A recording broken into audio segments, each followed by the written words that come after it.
The Russian president, meanwhile, has been facing huge crowds in central Moscow this Wednesday. Vladimir Putin has issued a rallying cry at a stadium in the capital as he made it clear that Russia is fighting for its historical lands in Ukraine and that he is proud of those fighting against Kyiv's forces.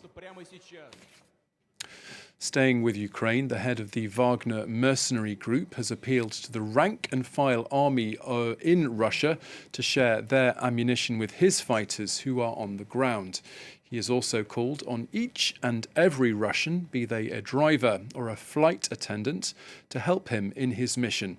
He has recruited from Russian prisons already to bolster his numbers and has hit out at what he's called the monstrous bureaucracy at the Kremlin for slowing down military gains in Ukraine.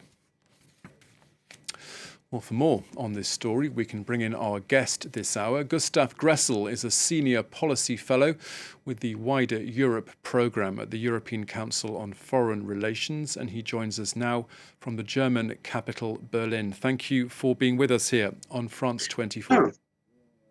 Hello. Thank you. Wagner, as I was saying, is calling for Russian forces to hand over some ammunition to their fighters. How likely is it that such a collaboration will take place, in your view? That depends on Putin's orders. Basically, he would have to order that the army would give up ammunition stocks to Wagner. Otherwise, I don't see the army having a good time on that, because first of all, they need the ammunition for themselves. Second of all, there's a fierce competition between the army and Wagner, a private military company, about the course of the war, attention, etc.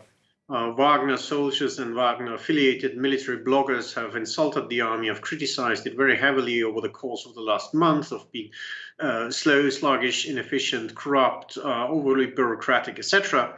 And that didn't really increase the mood in the army to give them more ammunition and stuff.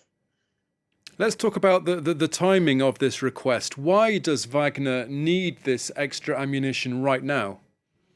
Well, they have been fighting around Bakhmut for months now, and it's a private military company. So yes, compared to the armed forces, their structures are leaner and more nimble and less bureaucratic, but also less durable. They have no logistical structure to store ammunition, to have warehouses, to keep a lot of them.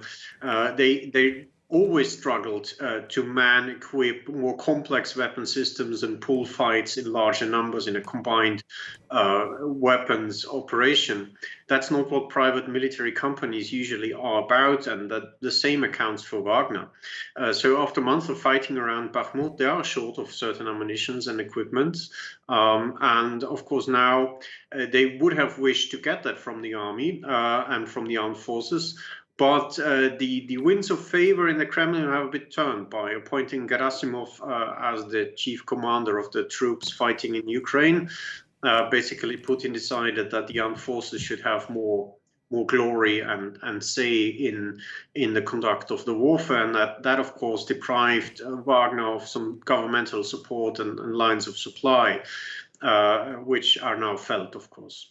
You were talking there about Wagner operating on the ground in Ukraine. What does the average rank-and-file Russian soldier make of those fighters from this mercenary group? One has to say that collaboration between the two actually was very close in Syria or Libya, especially with the intelligence service, the army's intelligence service, the GU. However, in Ukraine, they basically became competitors. And as the military situation turned sour for Russia and there wasn't a glory to be shared as in Syria, the relationship became bitter. So the army folks are very distrustful of the Wagner soldiers, particularly because of their criminal background often.